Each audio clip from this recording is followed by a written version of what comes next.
자, R 프로그래밍 강의고요. 오늘 그 첫 시간으로 R 환경에서의 프로그래밍이란 주제로 자, 오늘부터 강의를 시작하겠습니다.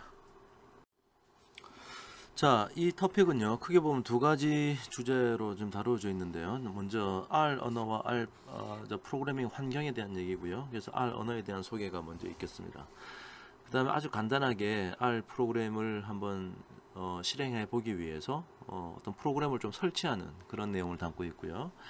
그 다음에 이제 아주 기본적인 그냥 프로그램이 이런 것이다를 보여주기 위해서 간단한 예제 문제 두 개를 같이 한번 해보도록 하겠습니다. 자, 먼저 R 언어와 프로그래밍 환경이라는 주제에 먼저 R 언어에 대한 소개인데요. 자, R 언어라는 것은 일단 통계를 포함한 데이터 분석과 그래픽 처리에 매우 효율적인 프로그래밍 언어다. 자, 그래서 이 R 언어라는 것은 사실은 이제 통계학자들이 만들었다 이렇게 생각하셔도 좋습니다. 그래서 다른 컴퓨터 프로그래밍 언어에 비해서 예를 들어서 파이썬에 비해서 통계학에 아주 발전된 고도의 어떤 뭐 알고리즘이라든지 그런 것들을 아주 쉽게 우리가 구현할 수 있는 그런 장점들이 있습니다. 제목이 R이라고 이름을 붙였던 이유는 이걸 제일 만든 사람이 뭐 뉴질랜드 오클랜드 대학교의 로스 이하카라는 뭐 R로 시작하는 이름과 로버트 젠틀맨이라고 하는 또 R로 시작하는 이런 이름을 가진 사람이 만들어서 R이라고 이름을 붙였던 것 같아요. 자, R 언어에 대한 좀 특징을 말씀드리면 여기서부터 한번 해볼까요? 자, 이게 명령어 라인 인터프리터를 사용한다 라고 했는데 이게 인터프리터 언어라는 것이 있고 컴파일러 언어라는 게 있는데요. 뭔가 우리가 코드를 쫙 짜고 나서 우리가 그걸 전체를 실행을 시키고 컴퓨터가 그 다음에 그 전체의 코드의 결과를 보여주는 게 컴파일러 언어고, 지금 우리가 지금 사용하는 R 언어라는 것은 인터프리터 언어라고 해서 한 줄 한 줄 실행을 해서 결과를 볼 수 있습니다. 물론 파이썬도 그렇고요. 파이썬도 인터프리터 언어고 R도 인터프리터 언어입니다. 그래서 코딩 하자마자 바로 내가 한 코딩 그 한 줄의 실행 결과를 바로 볼 수 있다. 그리고 다양한 플랫폼, 즉 윈도우, 맥, 유닉스, 리눅스 뭐 이런 곳 다양한 곳에서 다 사용할 수 있고요. 특히나 강점이 아주 강력한 통계적 처리를 할 수 있는 그런 강점이 있습니다. 그래서 최근에는 아주 다양한 분야에 뭐 빅데이터 분석, 뭐 머신러닝, 뭐 각종 여러 분야에 잘 사용되고 있고요. 문법이 즉 이거 언어니까 또 언어에 문법이 있을 텐데 이게 상당히 단순합니다. 그래서 비전공자라도 쉽게 접근할 수 있고요. 그림도 아주 멋지게 잘 그려줍니다. 그래서 시각화의 능력이 아주 뛰어나고 무엇보다 중요한 건 이게 공짜입니다. 그래서 오픈소스 소프트웨어라서 여러분이 인터넷만 되면 어디서 다운로드 받아서 언제든지 사용할 수 있다. 그 다음에 여러 가지 이제 기능을 수행하는 함수를 이미 다 만들어 놨어요. 그래서 그 함수를 만들어서 패키지라는 곳에 다 넣어 놨는데 이 패키지의 수가 엄청납니다. 그래서 지금도 개발되고 있고요. 그래서 누군가가 이제 새롭게 뭔가 개발해서 이제 발표를 하고 나면 그게 이제 어느새 이 R 패키지로 만들어집니다. 그래서 그것을 우리가 바로 사용할 수 있다. 자, 그래서 아주 장점이 많습니다. 자, 그래서 이제 R 프로그램을 설치하고 우리가 한번 해보려고 그러는데, 자, 먼저 좀 주의사항이 하나가 있어요. 이게 R 프로그래밍을 하려면 이제 좀 이따가 제가 또 소개해 드리겠습니다만 R 자체를 설치하고 나서 거기서 프로그래밍을 할 수도 있지만 이제 R 스튜디오라고 하는 일종의 어떤 편집기 같은 건데요. 그러니까 껍데기에 해당하는 거죠. 실질적인 뭐 계산을 하는 기능은 아니고 우리가 이제 사용하기 편리하게 만들어 놓은 그런 프로그램이 있습니다. 그래서 R 스튜디오를 사용할 텐데 이걸 나중에 하다 보면 여러분 컴퓨터에 있는 여러분의 사용자 계정이 이게 한글로 되어 있으면 에러가 한 번씩 발생하는 경우가 있어요. 그래서 그 여러분 컴퓨터에 여러분이 사용하시는 사용자 계정이 영문으로 지금 이게 바꿀 좀 필요가 있습니다. 자, 그래서 여러분 컴퓨터 대부분 만약에 윈도우를 사용하시면 윈도우 10 사용하실 텐데요. 윈도우 10에 여러분의 계정이 영어로 되어 있는가 한글로 되어 있는가는 여러분 그 윈도우의 설정 버튼 누르고 이제 요런 설정 화면에 들어오시면요. 거기 이제 계정이라는 요런 항이 있습니다. 계정에 눌러 보시면 이제 오른쪽 화면 같이 나타날 텐데, 여기에 이제 여러분이 만약에 제일 처음에 이 계정을 등록할 때 여러분 사진을 올렸으면 사진도 올라와 있을 거고요. 없으면 그냥 이렇게 뭐 초록색으로 되어 있을 텐데, 거기에 이제 뭐 제 컴퓨터 같은 경우는 지금 현재 어드미니스트레이터라고 사용자 정보가 되어 있습니다. 그래서 이걸로 저는 사용하니까 영어니까 상관이 없는데, 만약에 여기에 여러분이 홍길동 뭐 이런 식으로 한글로 되어 있으면 여기 보시는 기타 사용자를 누르셔 가지고 새로운 사용자 계정을 영문으로 이름을 정해서 하나 계정을 추가할 필요가 있습니다.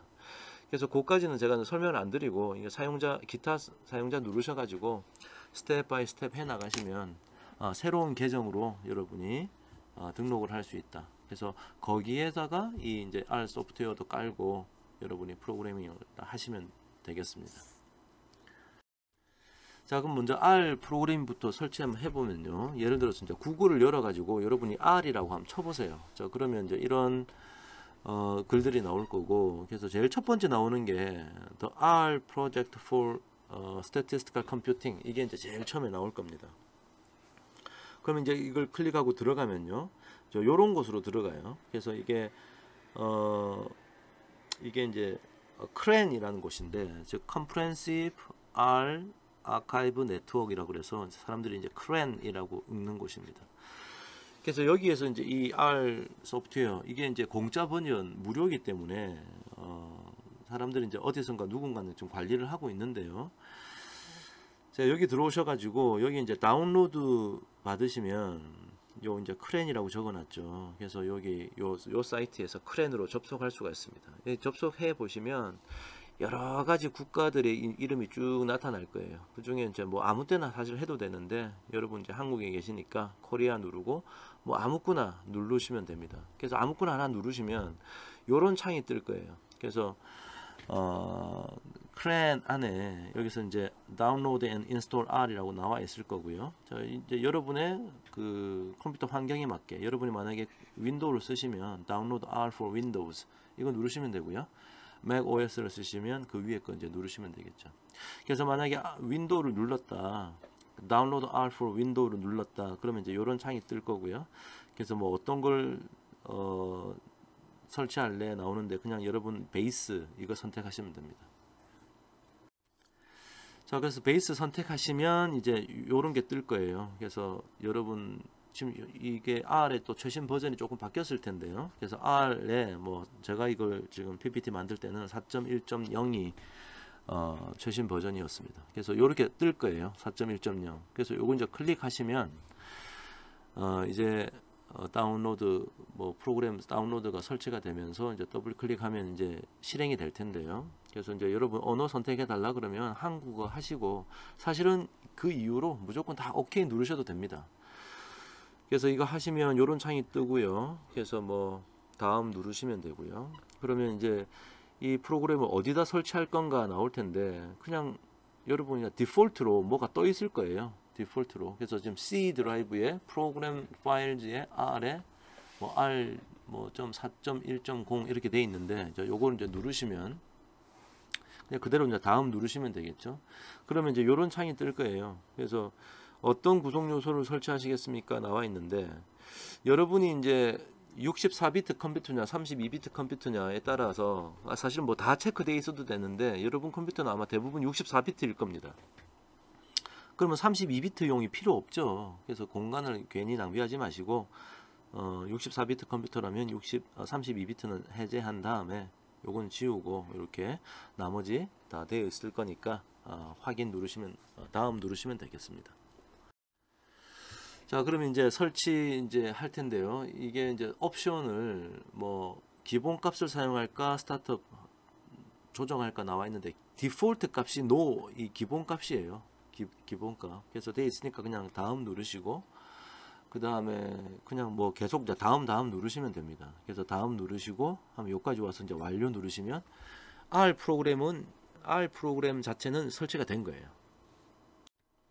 그래서 이제 설치가 됐는지 확인하려면 여러분 컴퓨터 윈도우에 요 윈도우 로고 이제 누르면요, 이렇게 쭉 이렇게 프로그램이 설치된 프로그램이 쭉 뜨지 않겠습니까? 그래서 ABCD 순으로 되어 있으니까 R이라는 곳에 가서 보면 요 R 디렉토리가 생겼을 거예요.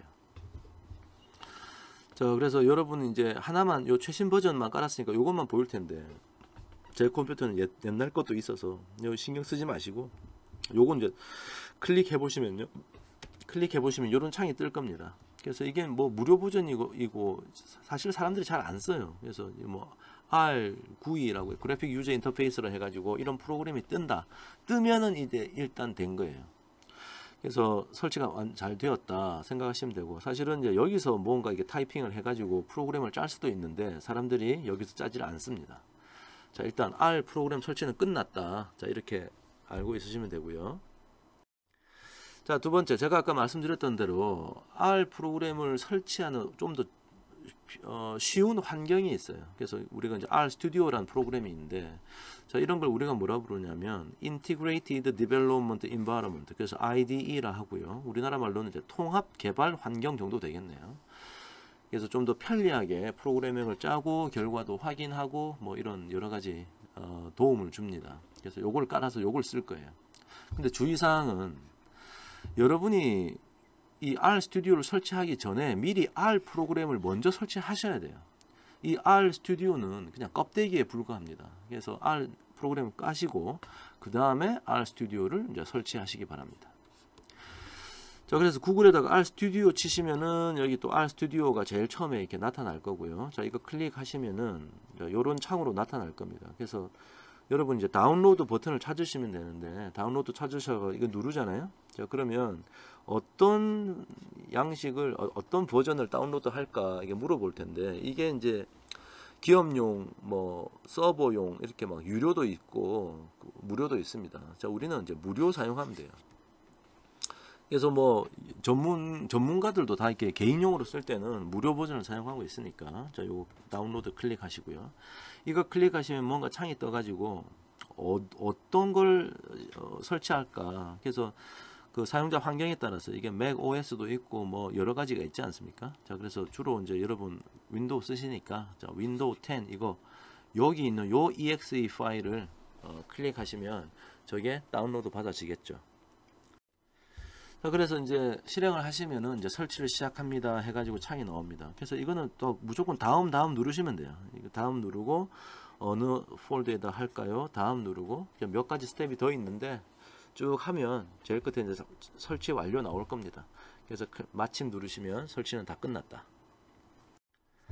자, 그 다음에 사실 이제 R과 R 스튜디오를 깔고 이제 바로 프로그래밍 하면 되는데요. 나중에 하다 보면 어떤 특별한 어떤 함수를 모아놓은 패키지 그걸 내가 쓰고 싶다. 그러면 어떨 때는 자바라고 하는 것을 요구할 때도 있어요. 그래서 자바가 설치되어 있어야지만 그 패키지가 돌아가는 그런 경우가 있습니다.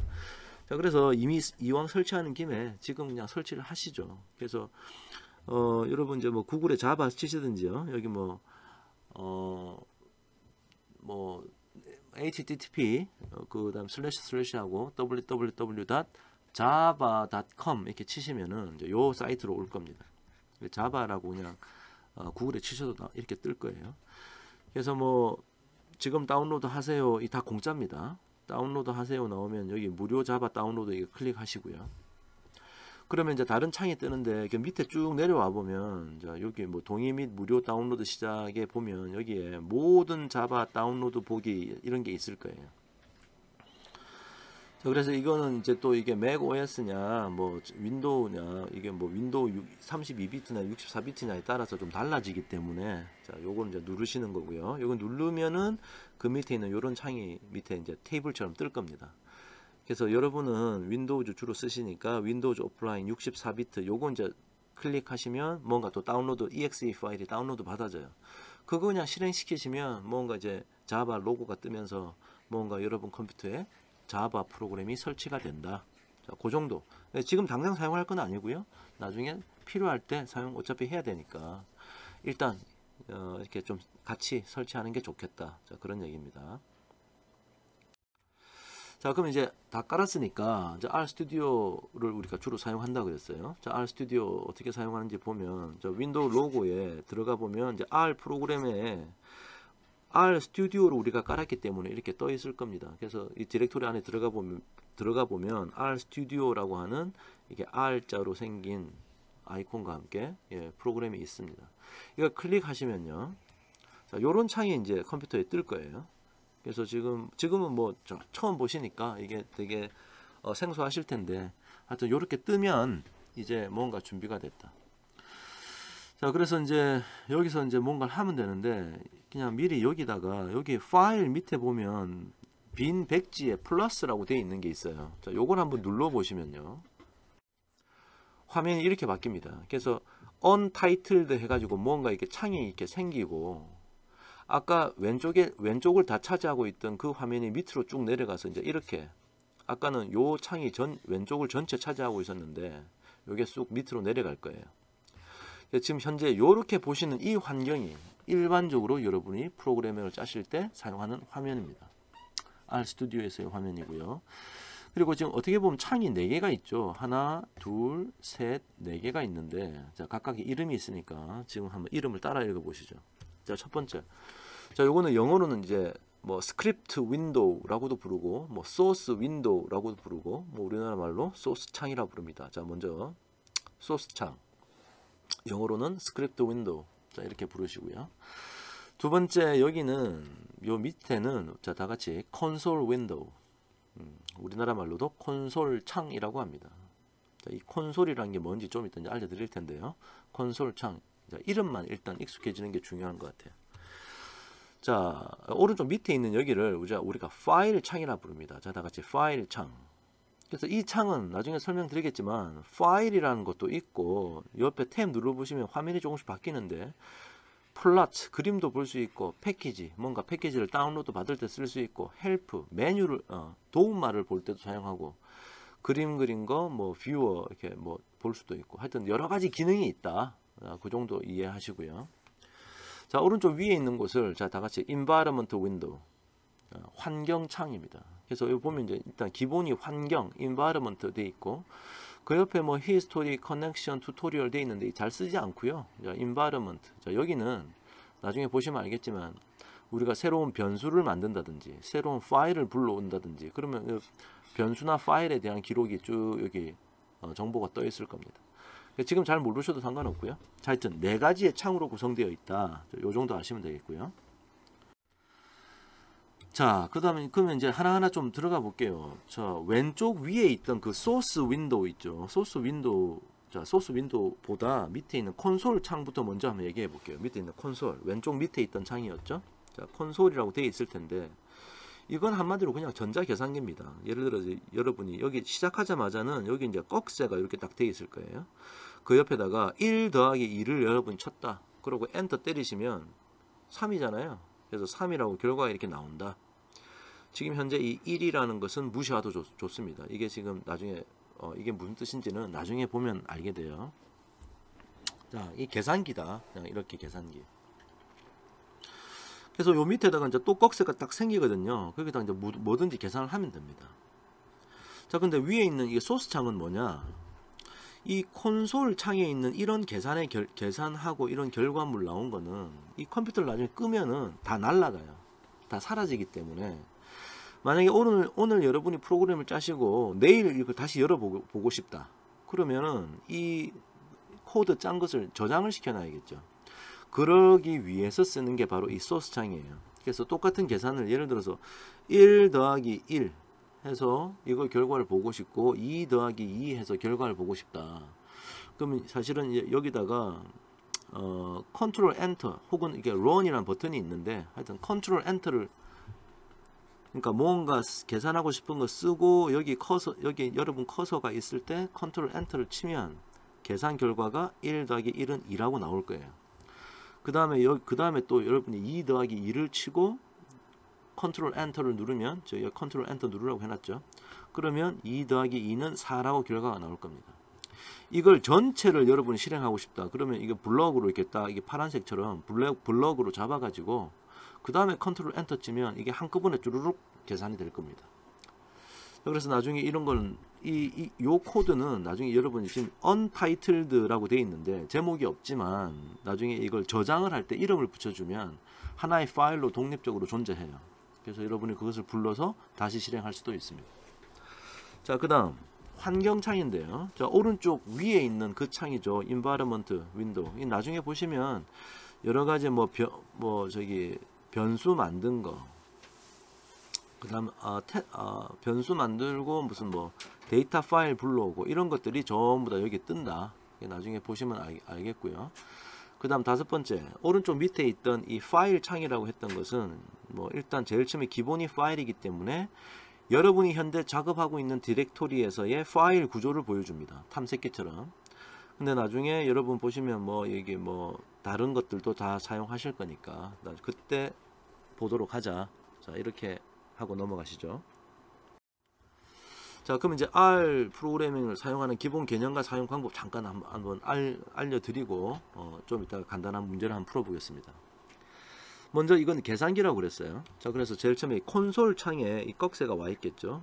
저는 이제 콘솔을 창에서 프로그래밍 하는 걸 일단 설명드릴게요. 똑같이 이거를 그 스크립트 창에다가 넣으시면 되니까 일단 콘솔 창에서 작업을 하고 있다. 여기 지금 꺽쇠 표시가 바로 그 표시예요. 콘솔 창이니까. 자, 내가 1 더하기 1 눌렀다. 자, 그냥 컨트롤 엔터 때리면 2라고 밑에 콘솔 창 밑에 결과가 나온다. 계산기다. 자, 이런 뜻이고요. 그 다음에 변수의 데이터 값 할당을 할 수 있다. 자, 이 얘기는 이 꺽쇠에다가 자, X라고 치고 내가 여기 화살표 모양처럼 이렇게 꺽쇠를 열고 화살표 이렇게 때렸죠. 그러니까 오른쪽에 있는 내용을 왼쪽에 집어넣는다 이런 뜻이에요. 근데 지금 뭐라고 했냐면 C라고 쓰고 괄호 열고 닫고 여러 가지 숫자를 넣었습니다. 이 C는 컴바인의 약자예요. 자, 합친다라는 뜻이고요. 그래서 1, 2, 3, 4, 5라는 숫자를 넣으면 1, 2, 3, 4, 5라는 것을 모아서 이 X 안에 집어넣겠다 이런 얘기입니다. 자, 그래서 이 컴바인 함수 제가 지금 컴바인 함수라는 걸 제일 처음 소개해 드렸어요. 이게 일단 결합하는 컴바인 시키는 함수인데요. 여러 가지 데이터 값을 모아서 모으는 역할을 한다. 그 다음에 이 화살표처럼 생겼던 요거는 이제 할당 연산자라 부릅니다. 자, 다 같이 할당 연산자. 그래서 오른쪽에 있는 것을 왼쪽에 할당한다. 자, 이런 뜻이고요. 자, 그 다음에 여기 이제 샵으로 되어 있는 것은 여기 보시면 이 코드 옆에다가 혹은 위에다 써도 되고 밑에다 써도 되는데 하여튼 샵을 딱 만나는 순간 그 이후에 있는 것은 이 컴퓨터가 그냥 메모한 것이라고 생각한다는 거죠. 즉 주석으로 처리한다는 거예요. 그래서 이런 걸 쓰는 이유는 우리가 만든 이 코드를 우리 스스로가 좀 기억하기 위해서 혹은 다른 사람에게 제3자에게 넘겨줄 때 다른 사람이 여러분이 이 짠 코드를 왜 짰는지 이해하게 하도록 주석을 달 때 씁니다. 그래서 샵을 붙이면 무조건 뒤에 있는 거는 이제부터 다 주석이다. 그래서 이 샵은 주석을 달 때 쓰고요. 이 컴퓨터 프로그래밍 코드에는 전혀 영향을 주지 않아요. 컴퓨터는 이걸 아예 무시합니다. 이 샵 이후에 있는 말들은. 자, 3번 변수에 할당된 값을 출력이나 변환을 할 수 있다. 자, 그래서 콘솔 창에다가 그냥 X 치고 엔터 때리면 아까 X에 저장된 게 쭈루룩 나온다는 거예요. 좋습니다. 자, 그러면 이번에는 그 데이터 값을 선택하는 이슈인데요. 아까 우리가 이제 X에다가 C 컴바인해서 1, 2, 3, 4, 5라고 넣었습니다.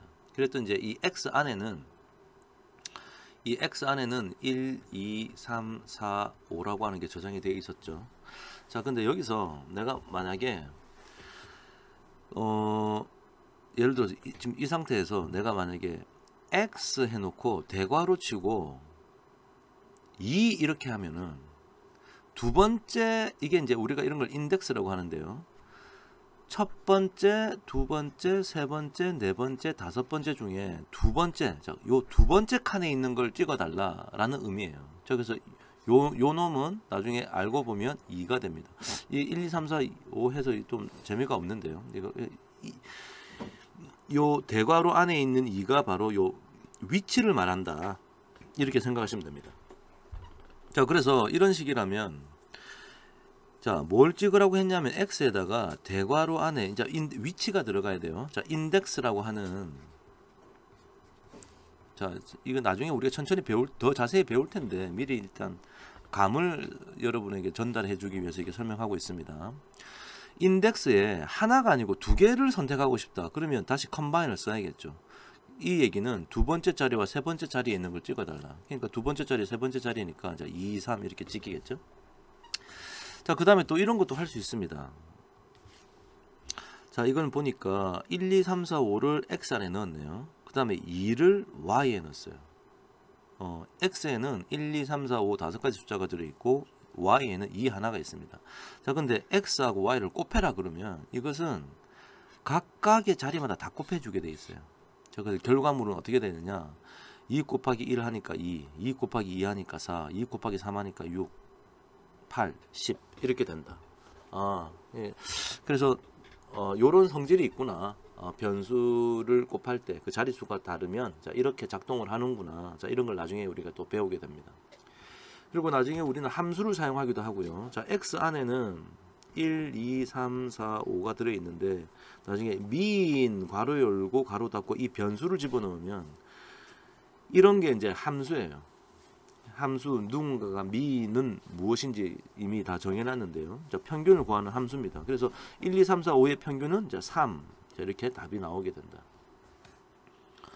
그 다음에 함수 외의 명령어를 사용하기도 한다. 그래서 만약에 이번에는 10을 x 안에 넣었어요. 이제부터 x는 10입니다. y에다가 20을 넣었어. y는 20입니다. 자, 여기서 자, if else라고 하는 함수도 있어요. 자, if else. 이거는 어떤 구조를 가지고 있느냐? 컴마가 이렇게 두 개 있어 가지고 이 조건을 보고 이것이 참이면 즉 true면 앞에 걸 실행하고 false면 사실이 아니면 뒤에 걸 실행하라는 뜻이에요. 자, x가 y보다 크다. 이게 참입니까? 틀린 거짓입니까? x는 y보다 크지가 않죠. true, false이기 때문에 자, 이게 실행되는 거죠. 자, 이것은 뭡니까? z에다가 y를 집어넣어라. z에다 y 집어넣으니까 이제부터 z는 20이 되는 거죠. 그래서 요게 선택되어서 20이 들어갔다라는 식으로 이렇게 값이 보여집니다. 자, 간단하게 이제 R에서 어떤 코드라는 게 어떤 건지 제가 설명을 잠깐 드렸고요. 자, 여기서 이제 변수 이름 정하고 이럴 때 좀 조심해야 될 게 있어서 여기 좀 한번 정리해 봤습니다. 자, R은 대문자와 소문자를 구분한다. 그래서 변수 이름을 정할 때 소문자 X하고 대문자 X는 다른 변수입니다. 자, 그걸 반드시 기억하고 있고요. 그 다음에 명령어 혹은 함수는 여러 줄로 나누어 쓸 수 없다. 예를 들어서 미인 함수라는 걸 아까 우리가 봤는데 이걸 이렇게 딱 쪼개 가지고 요 빈칸을 띄우면 이 컴퓨터는 못 알아듣는다. 자, 그런 얘기고요. 나중에 우리가 더하기, 빼기, 곱하기, 뭐 같다, 작다, and 뭐 이런 거 많이 쓸 텐데 이렇게 막 다닥다닥 붙어 있으면 아주 헷갈릴 때가 있어요. 그래서 공백을 한 칸씩 넣어주면 보기가 쉽습니다. 그 다음에 콤마도 콤마 다음에도 공백을 하나씩 넣어주면 보기가 좋다. 자, 예를 들어서 공백이 없으면 이렇게 다닥다닥 붙어 있으면 나중에 이 가독성이 떨어져요. 그래서 이렇게 빈칸을 중간중간 이렇게 넣어주시면 훨씬 더 보기가 편하다. 쉼표 다음에도 하고 곱하기, 더하기 이런 거 다음에도 빈칸을 넣어주면 보기 편하다. 그 얘기고요.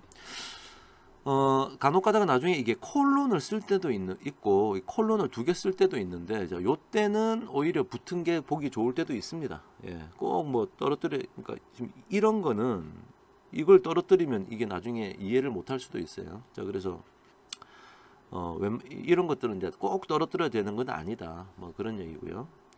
코드가 길면 나중에 줄을 바꾸면 훨씬 보기가 좋아집니다. 나중에 이제 긴 코드를 곧 만나게 될 거니까 그때 보도록 하시죠. 그 다음에 코드 내용이 다를 때 들여쓰기를 하면 가독성이 좋아진다. 자, 이것도 지금 나중에 들여쓰기 할 일을 아직 경험해 보지 못했으니까 자, 들여쓰기가 있을 때 우리가 한번 보도록 하겠습니다.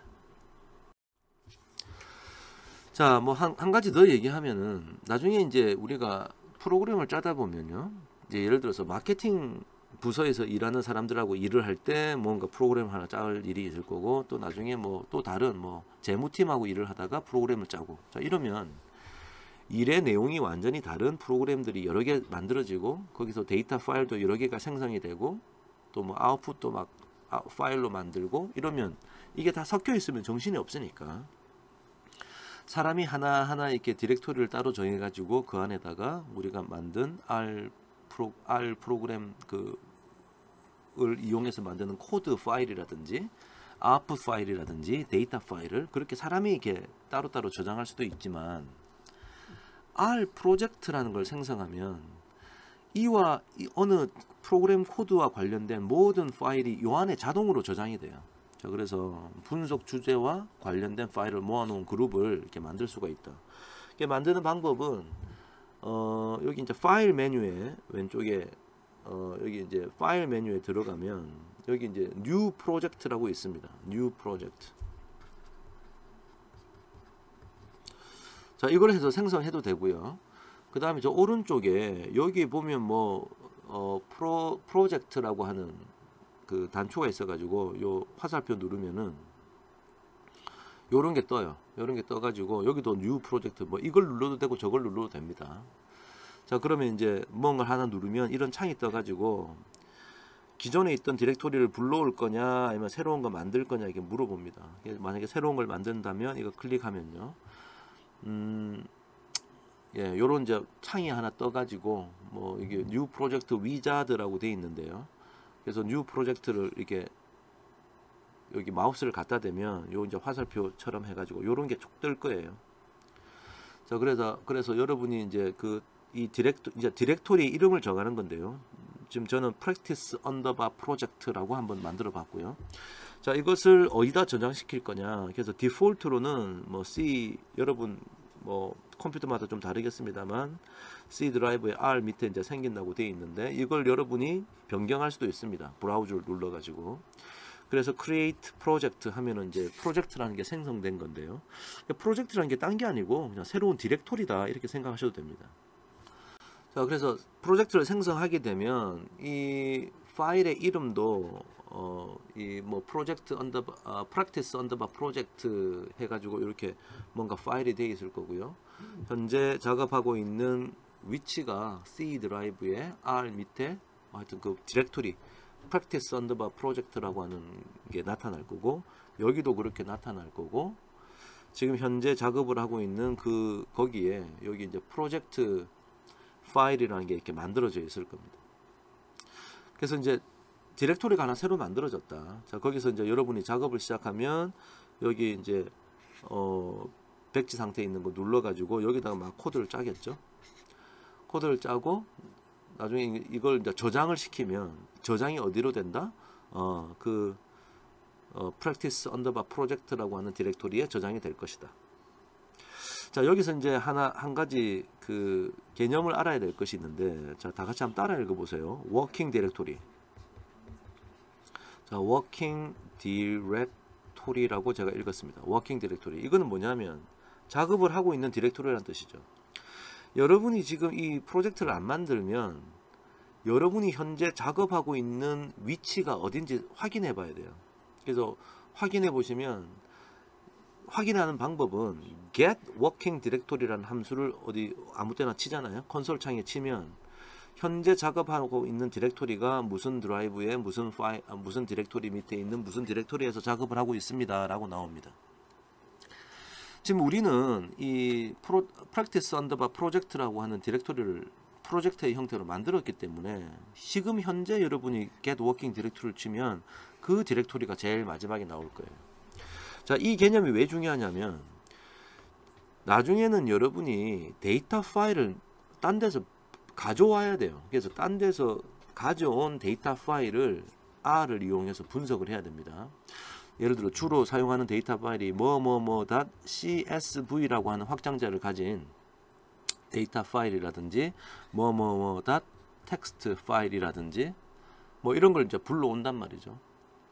그럼 불러오면은 이거를 이 R 스튜디오에서 이게 호출을 해서 사용해야 되는데, 그냥 파일 이름만 적으면 얘가 그걸 찾지를 못해요. 자, 그래서 이런 데이터 파일을 요 디렉토리 안에 넣어놔야지. 즉 내가 지금 작업을 하고 있는 워킹 디렉토리 안에 데이터 파일이 있어야지 그 데이터 파일을 불러올 수 있다. 자, 그런 개념입니다. 그래서 나중에 이제 이런 것들이 꼭 필요할 때 다시 얘기를 하겠지만, 일단 기본적인 이 R 프로그래밍 할 때 구조를 좀 설명하는 차원에서 지금 말씀을 드렸습니다. 자, 그래요. 그래서 이제 나중에 뭔가 또 새로운 파일을 하나 또 짜고 싶다. 그래서 저장할 때는 여기 파일 메뉴 가가지고 여기 new 파일이죠. new 파일 가가지고 여기 R 스크립트라고 되어 있는 거 누르면은 여기 untitled 붙어가지고 빈칸이 나타날 거고, 여기다가 뭔가 코드를 치고 뭐 실행한 결과도 보고, 그런 다음에 이제 이거 오늘은 중단하고 내일 다시 작업을 이어서 하고 싶다. 그러면은 이걸 이제 저장을 하겠죠. 세이브 버튼, 여기 뭐 저장 버튼 이런 거 눌러도 되고, 파일 메뉴에 가서 저장 버튼 누르면, 저장을 누르면은 요렇게 떠가지고 파일명을 입력하라고 뜰 거예요. 자, 그래서 뭐 예를 들어서 my underbar first underbar script라고 만약에 이름을 정했다. 그래 놓고 세이브 하면은 여러분의 현재 워킹 디렉토리에 이 데이터 파일이 저장이 될 겁니다. 자, 그 다음에 이제 여러분 이 프로그램을 끄고 싶으면은 여기 이제 X 오른쪽 위에 X 버튼을 눌러도 되고요. 아니면 또 파일에 들어가 보면 여기 이제 quit라고 하는 단초가 있으니까 요거 눌러도 프로그램이 종료가 된다. RStudi오가 싹 사라질 거예요. 자, 그래서 사라질 때 뭔가 이제 메시지 창이 하나 뜰 겁니다. 이게 변경된 내용을 저장해야겠느냐 묻는 메시지인데, 사실은 그러니까 사실은 여러분이 작업을 하고 마지막 뭐 my underbar first underbar script라고 한 그 파일은 이제 우리가 이게 확장자가 R로 되어 있을 거고요. 자, 요거를 이제 저장할 거냐 이렇게 물어보고, 위에 있는 요거는 뭐 워크스페이스 이미지라는 거는 여러분이 작업할 때 열었던 뭐 만들었던 변수 이름이라든지, 그러니까 사실은 이 R 자체는 여러분이 타이핑한 코드만 기억하고 있는 거고요. 여러분이 어떤 데이터 파일에서 뭘 불러와 가지고 지금 그것을 데이터 파일을 열어놓고 작업을 하고 있었으면 그런 주변 환경까지 다 기억을 할 거냐 이게 물어보는 거예요. 이게 기본이 아마 다 체크돼 있을 텐데 그냥 여러분 세이브 해가지고 저장하시면 됩니다. 나중에 여러분이 내일이나 일주일 후에 다시 이 R 파일을 불러오고 싶다. 자, 그러면 파일에 가가지고 오픈 파일 누르면 그 이제 디렉토리처럼 뜨겠죠. 거기서 여러분이 만들었던 my underbar first underbar script .r 이걸 찾아가지고 OK 누르면은 다시 스크립트 창에 그 코드가 뜰 겁니다. 그래서 이 파일을 눌러서 해도 되고요. 여러분이 이 오픈 프로젝트를 하시면 프로젝트에 있는 그 R 파일이 또 불러와져 가지고 여러분이 프로그램 코드를 계속 할 수 있다. 자, 이렇게 이해하시면 되겠습니다.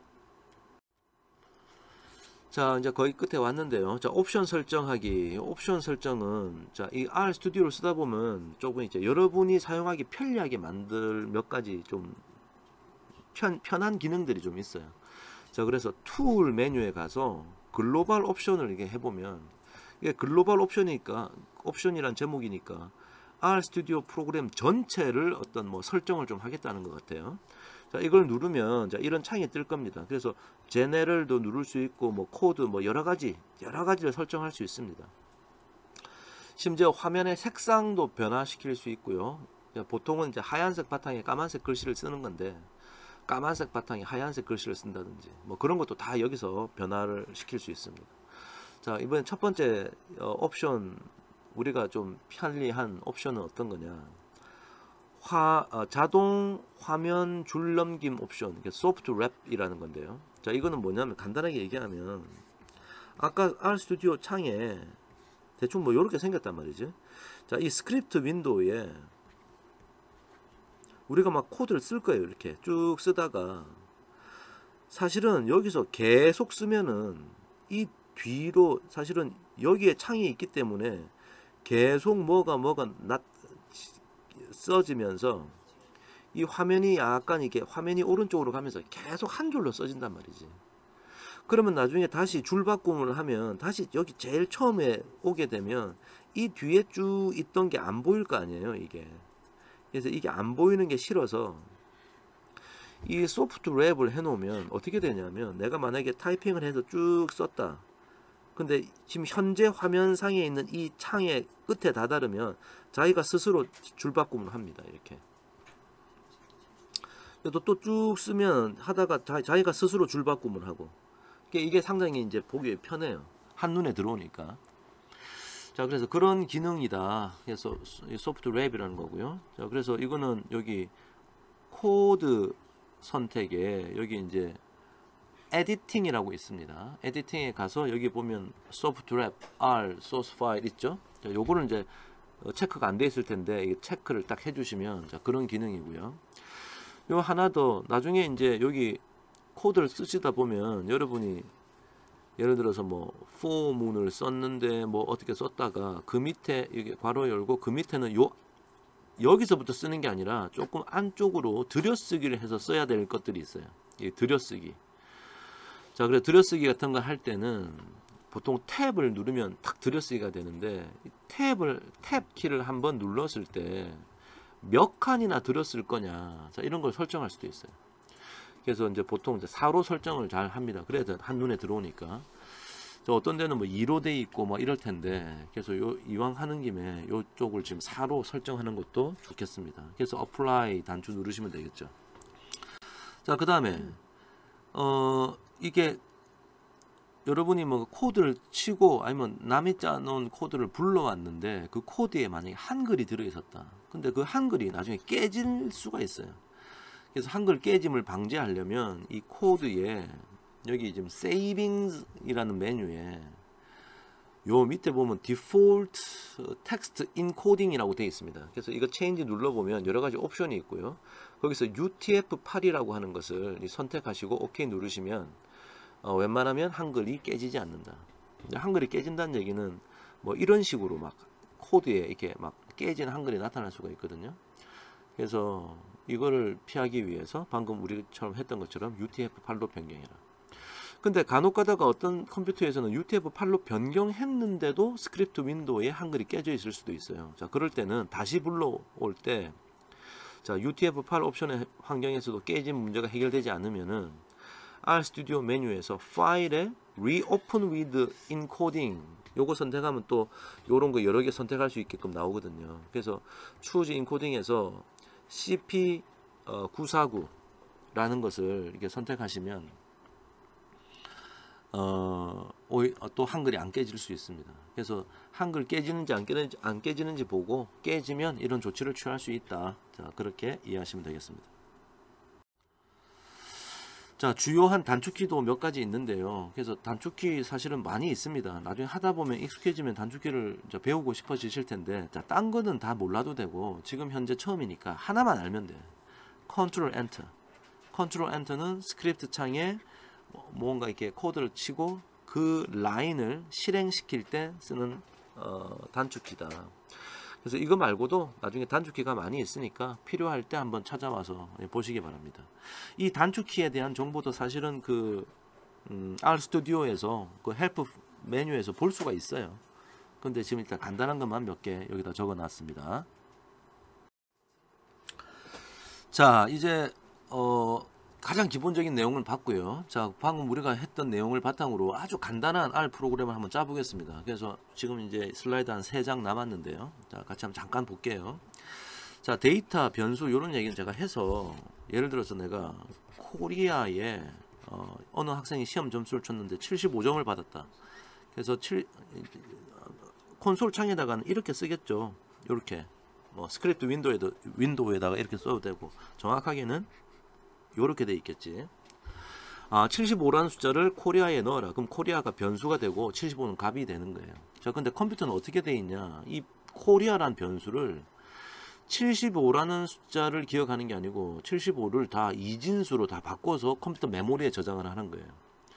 이진수라는 건 0, 1, 0, 1 뭐 이런 걸로 구성되는 거죠. 컴퓨터는 0과 1밖에 기억을 못 하니까 75라는 숫자도 다 이렇게 이진수로 바꿔서 기억하고, 이 코리아가 바로 이 숫자를 기억한다라고 이제 저장이 되는 겁니다. 자, 그래서 R 스튜디오 사용해 보면 예를 들어서 제가 이게 요거 쓰고 줄 바꾸고 요거 쓰고 줄 바꾸고 요거 쓰고 할 수 있지만 이걸 한 줄에 쓸 때는 여기 세미콜론이죠. 이게 요게 세미콜론이죠. 요 세미콜론을 써가지고 한 줄에 쓸 수도 있습니다. 그러니까 코리아는 75점, 한국어는, 영어는 80점, 수학을 90점 받았다. 그 다음에 코리아, 영어, 수학을 다 더하기 해가지고 더해서 이 안에 넣었네요. 토탈, 그러니까 총점이겠지. 자, 그 다음에 이제 처음 보는 함수가 나오네요. 프린트, 찍어라. 괄호 안에 있는 것을 찍어라. 문자열을 나타낼 때는, 자, 우리가 이런 걸 문자열이라고 하는데 그냥 문자입니다. 이중 따옴표로 해놓으니까 세 과목의 합계는 프린트 찍으라고 해놓으니까 제가 이거를 실행시키면, 자, 여기서 컨트롤 엔터를 치잖아요. 스크립트 윈도우에서. 그러면 밑에 콘솔 창에 이게 딱 보여지면서 결과가 나올 겁니다. 그 다음에 여러분이 스크립트 윈도우에 프린트 토탈, 프린트 찍어라, 뭐를 토탈을, 요거 여기서 컨트롤 엔터 때리면 여기 콘솔 창에 실행된 게 보이면서 그 결과가 뜰 겁니다. 245. 자, 이렇게 프로그램을 사용한다. 이해하시면 되고요. 자, 간단한 R 프로그래밍 한번 해볼게요. 자, 만약에 원의 둘레와 넓이를 구하는 이런 프로그램을 짠다. 예를 들어서 반지름이 16인 원의 둘레와 넓이를 어떻게, 내가 반지름만 입력하면 둘레하고 넓이가 계산되게, 자, 이렇게 하고 싶단 말이죠. 여러분 이미 다 알고 계실지 모르겠지만 이 반지름을 제가 이제 R이라 부른다면 원의 둘레는 우리 2πr입니다. 넓이는 파이 R 제곱이라는 공식이 있어요. 그래서 이제 그 공식을 이용해서 이제 계산을 하면 되는데, 그냥 2πr 뭐 잠깐 좀 부연 설명을 하면, 옛날에 수학자들이 보니까 원이 있고 이 반지름이 R이면 이 지름은 2R이겠죠. 그래서 이 지름과 원의 관계를 사람들이 관심이 많았어요. 그래서 연구를 하다 보니까 학자들이, 이제 옛날 학자들이 뭘 찾았냐면, 아, 원의 크기가 어떻게 되든 간에 지름과 원둘레는 이런 관계더라. 지름은 2R이죠. 그래서 지름 대 원둘레는 1대 3.14 이게 바로 파이였어요. 이게 파이란 말이죠. 그러니까 비율이 이렇다라는 걸 찾았습니다. 그러니까 원둘레, 요 안에 있는 거 두 개 곱하면 요거 두 개 곱한 것 같으니까 원둘레, 원주라고도 불렀죠. 원둘레는 이거 두 개 곱하니까 2 곱하기 R 곱하기 요 파이 3.14 그냥 간단하게 말하면 3.14라고 외웠죠. 그래서 2πr 불러도 되고 2r파이 이렇게 불러도 되죠. 자, 이게 원둘레의 공식이었습니다. 그 다음 넓이는 왜 파이r 제곱이냐면, 간단하게 말씀 좀 드리면, 이게 원인데 이게 다 반지름이잖아요. 자, 이것도 반지름이고 이것도 반지름이고, 그래서 그때 원둘레가 2πr이라 그랬어요. 그러면 이거를 요렇게 잘라서 여기 칼집을 착착착 냈다 생각해 보세요. 그러면 요 지금 원둘레가 여기 이렇게 쭉 펴진 거고, 여기 삼각형 하나 둘 셋 네 개가 여기 하나 둘 셋 네 개로 이렇게 펼쳐질 수 있겠죠, 개념적으로. 그 다음 밑에 있는 얘들도 요렇게 펼쳐질 수 있을 거예요. 자, 그럼 여전히 여기서 여기까지 길이는 원둘레 파이 r이 2πr이죠. 2πr인데 2πr이 원둘레인데 반이니까 파이r일 겁니다. 절반의 원둘레니까. 자, 그래요. 밑에도 마찬가지 상황이고요. 자, 그런데 이거를 만약에 이렇게 지금 8등분을 하지 않고 엄청나게 많이 쪼갰다고 생각해 보세요. 무수히 많이 쪼개면 이게 이렇게 되는 게 아니라 이렇게 될 거 아니에요, 그죠? 이렇게 거의 이 반지름이 서 있게 될 거라고. 거의. 그래도 아래 위로 합치면 딱 이빨이 맞을 거니까 이게 이제 직사각형처럼 될 거라고 생각했던 거예요. 그러니까 반지름은 R이고 이 원둘레의 반이니까 이건 파이 R 아닙니까? 그럼 이 면적은, 그래요, 파이 R 제곱. 이게 뭐라고? 면적. 자, 그래서 이런 공식이 있다. 이건 좀 뭐 이까지 설명할 필요는 없는데, 자, 만약에 결국은 그래서 내가 R만 있으면 원둘레와 면적을 구할 수 있다. 자, 그래서 코드를 한번 짜보겠습니다. radius 16을 넣어라. 이게 반지름을 지금 의미하는 거예요. 16을 반지름 radius에다 넣고, 그러면 circumstance는 어떻게 계산돼요? 2 파이 r 하니까 이렇게 radius를 집어넣어서 계산하면 되겠죠. 그럼 circumstance 둘레가 될 거고, 면적은요 파이 r 제곱이니까 r 곱하기 r을 두 번 곱했네요. 이게 곱하기 기호입니다. 그래서 area를 넣었어요. 자, 이제 프린트 원의 둘레는 하니까 요거 실행시켜 가지고 원의 둘레는 찍혔고, 프린트 circumference 하니까 프린트 circumference가 실행이 되면서 100.48 나오고요. 프린트 원의 넓이는 이걸 스크립트 창에서 컨트롤 엔터 누르면은 콘솔 창에서 요게 딱 보여지면서 실행이 될 거고요. 여기 지금 빈칸, 여기 지금 괄호가 삭제됐네요. 죄송합니다. 자, 프린트 에리아 하면은 요거 보여주면서 실행이 될 거다. 자, 그래서 간단한 프로그램 짠 겁니다, 지금. 자, 마지막 하나 예제로 한번 해볼게요. 성적 분포의 정보를 그래프로 그리기. 자, 만약에 학생이 우리 여러 명 있어요. 하나, 둘, 셋, 넷, 다섯, 여섯, 일곱, 여덟, 아홉, 열, 열하나, 열둘, 열세, 열네, 열다섯, 열여섯, 열일곱, 열여덟, 열아홉, 20명의 학생이 있습니다. 우리 학급에. 그 학생들이 시험을 쳤어요. 국어, 영어, 수학 시험 쳐가지고 점수가 이렇게 나왔습니다. 자, 지금 제가 코드를 먼저 보면서 한번 해볼까요? 자, 먼저 코리아 해가지고 컴바인 함수 써가지고 20명의 학생들의 국어 점수를 다 연결시켰어요. 이게 원래는 여기다 써야 되는데 이게 그냥 칸이 모자라서 밑에 엔터 쳐가지고 밑으로 내려온 거예요. 자, 그 다음에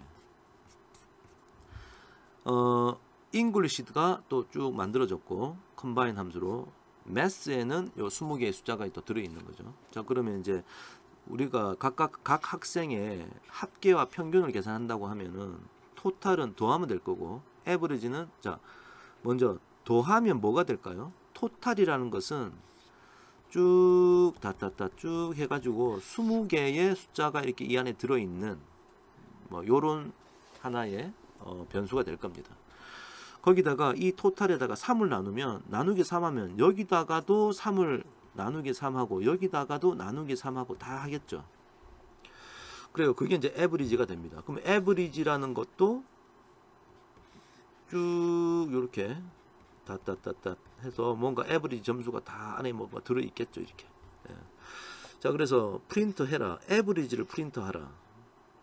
그런데 디지트는 3. 자, 요런 건 나중에 천천히 배울 거예요. 지금 중요한 게 아니고. 그렇게 하라고 했더니 소수점 첫 번째 짜리까지 해가지고 요 세 개를 숫자를 이렇게 또 보여주네요. 자, 요렇게 해가지고 요 쭉 20명의 평균 점수를 보여주고, 그림을 그릴 때, 자, 우리는 그냥 지금 맛만 보는 거예요. 그림 그리는 거 나중에 자세히 배울 겁니다. 히스토그램이라는 함수를 써가지고 이 에버리지 점수의 히스토그램을 그려라 라고 하면은, 자, 이런 그림이 그려져요. 여기 있는 이 점수의 요 칸칸마다 빈도를 세알려 가지고, 그러니까 30점과 40점 사이는 몇 명, 30과 50 사이 몇 명, 이렇게 그래서 빈도수를 이제 나타내고 있습니다. 자, 이런 그림을 그릴 수 있다. 근데 안에 보면은 나중에 이런 건 다 옵션입니다. 사실 요까지 해도 뭔가 그림이 그려져요. 자, 그런데 컴마 찍고 여기 이렇게 해놓은 것은 이게 칼라를 말합니다. 칼라는 뭔가를 지정해 줄 수 있어요. 그러면 이제 여기 뭐 레인보우 무지개 빛깔의 10을 사용했는데 이 숫자를 바꾸면 아마 이 안에 있는 색깔의 배합이 좀 달라지겠죠. 컴마에 여기 컴마 하나 더 있네요. X 라벨을 평균이라 넣어라 했기 때문에 여기 평균이 들어간 거고요. Y 라벨은 빈도수를 넣으라고 했기 때문에 여기 빈도수가 들어간 겁니다. 자, 이렇게 내가 그림을 그릴 수도 있다. 자, 그 정도 오늘 첫 시간이니까 좀 알아두면 좋겠습니다. 자, 여기까지 내용을 이해했고요. 자, 여러분 현재 혼자 연습 문제로 RStudi오에 이제 헬프 창에 한번 들어가 보시고, 들어가 봐가지고 프린트, 히스트, 세일링이라고 하는 나중에 함수를 나중에 우리가 사용할 텐데, 헬프 창에서 이런 거 어떻게 찾아보는지 한번 시도를 해보세요. 자, 이런 함수를 나중에 내가 사용할 때 어떻게 하는지 한번 찾아보는 연습만 한번 해보기 바라고요.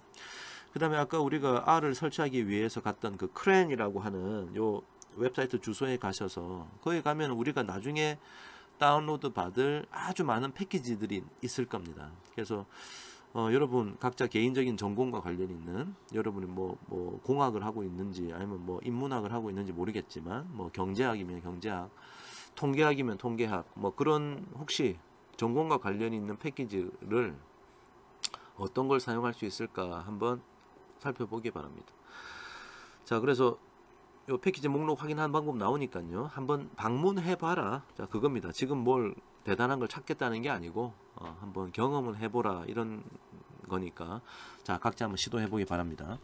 자, 오늘 긴 시간이었는데요. 자, 수고 많았습니다. 자, 다음 시간에 계속 이어가도록 하겠습니다. 자, 고맙습니다.